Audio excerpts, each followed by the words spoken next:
আমার আহলিয়া, আমার বিবি, আমি যখন বিয়ে করছি উনি তো আমার শ্বশুর হলো আবার আর্মি পার্সন, আর্মি অফিসার। তো বিয়ের পরে যখন আমাদের বাড়িতে আসলো, এসে দেখে সব হাফেজ।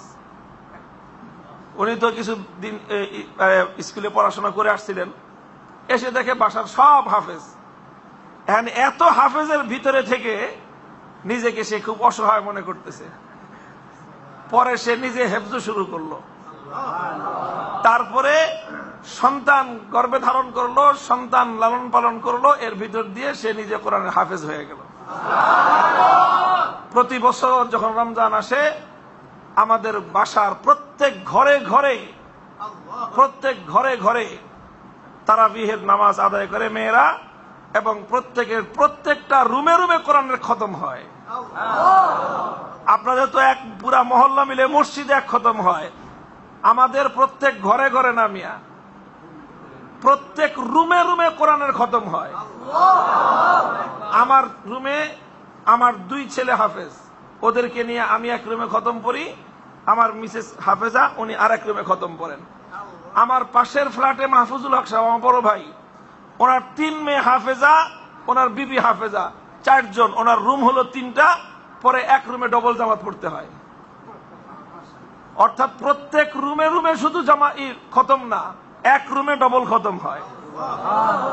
শেখুল হাদিস রহমতুল্লাহ আলাইহি আমার আব্বা জানে বাগান সাজায়। আপনাদেরকে গল্প কেন বলতেছি? গল্প এজন্য বলতেছি, হিম্মত করেন মেয়েদেরকে কোরআন মুখস্থ করানো, মেয়েদেরকে হাফেজা বানানো, মেয়েদেরকে দ্বীন শিখানো, এর চেয়ে আপনি আপনার মেয়েকে আর বড় কোনো উপহার দিতে পারেন না।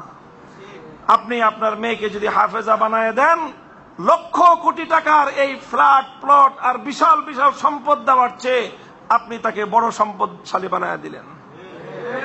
আমার এক বোন মদিনা শরীফে ছিলেন 35 বছর, সারা দুনিয়া জুড়ে এখন তার ছাত্র। পাকিস্তানের তকি উসমানী সাহেব ভাগিনা, রফি উসমানী সাহেব ভাগিনা, সব আমার বোনের ছাত্র। দেওবন্দের মাদানী খানদানের অনেক বড় বড় আলেম, সারা দুনিয়া ব্যাপী প্রসিদ্ধ আলেম আমার বোনের বাড়িতে আসলে খালাজি খালাজি কয়ে ওই বাড়ির সামনে বসে থাকে। এখনো ডরায় যে ওস্তাদ, ছাত্র বড় বড় সারা দুনিয়া ব্যাপী তার ছাত্রদের ছড়ায় গেছে। কোরআনের হিফজ আল্লাহ পাক রব্বুল আলামিন এটাকে মনে হয় যে পুরুষদের চেয়ে মেয়েদের জন্য এটা অনেক বেশি উপকারী হয়। কারণ যেই ঘরে হাফেজা মেয়ে থাকে, ওই ঘরে কোরআনের তেলাওয়াত অনেক বেশি হয়। পুরুষরা তো ঘরে কম থাকে, মহিলারা ঘরে বেশি থাকে। মহিলা যদি হাফেজা হয়, তাহলে তার প্রচুর পরিমাণ কোরআনের তেলাওয়াত হয়। যেই ঘরে কোরআনের তেলাওয়াত হয়, সেই ঘরের চেয়ে বেশি রহমত কোন ঘরে বর্ষিত হবে? এই জন্য কেউ যদি চান নিজের ঘর আল্লাহর রহমতের দ্বারা আলোকিত থাকুক, কেউ যদি চান নিজের ঘরের মধ্যে রাত দিন আল্লাহর রহমত বর্ষিত হোক, ঘরের মেয়েদেরকে কোরআন শিখান, কোরআনের হাফেজা বানায় দেন। দুনিয়ার অনেক বড় বড় ডিগ্রি অর্জন করে একটা মেয়ে যেই পর্যন্ত পৌঁছতে পারবে, এক মেয়ে কোরআনের হিফজের বদৌলতে ইনশাআল্লাহ দুনিয়া এবং আখিরাতে তার চেয়ে অনেক বেশি অগ্রসর হতে পারবে। আল্লাহ পাক রব্বুল আলামিন আমাদের ভাই সুলাইমান জামালপুরি, আল্লাহ পাক ওনাকে উত্তম বিনিময় দান করেন। উনি আপনাদের জন্য উত্তম আয়োজন করেছেন। মাশাআল্লাহ।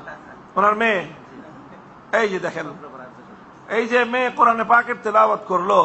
আচ্ছা বলেন, এই মেয়ে যখন হাফেজা হবে, সে তো ঘরের মধ্যে থাকবে 24 ঘন্টা। তো 24 ঘন্টা, আর একটা ছেলে যতই ঘরের ভিতরে রাখেন, ওরে সারা দিনের মধ্যে 10 ঘন্টার বেশি ঘরে বেঁধে রাখতে পারবেন না। আর একটা মেয়ে যতই ঘরের বাইরে যাক, তা তো 20 ঘন্টা ঘরের ভিতরে থাকবে। একটা মেয়ে যদি হাফেজা হয়, তো ওই ঘরের মধ্যে কোরআনে পাকের তেলাওয়াতের একটা নূর চমকাইতে থাকে।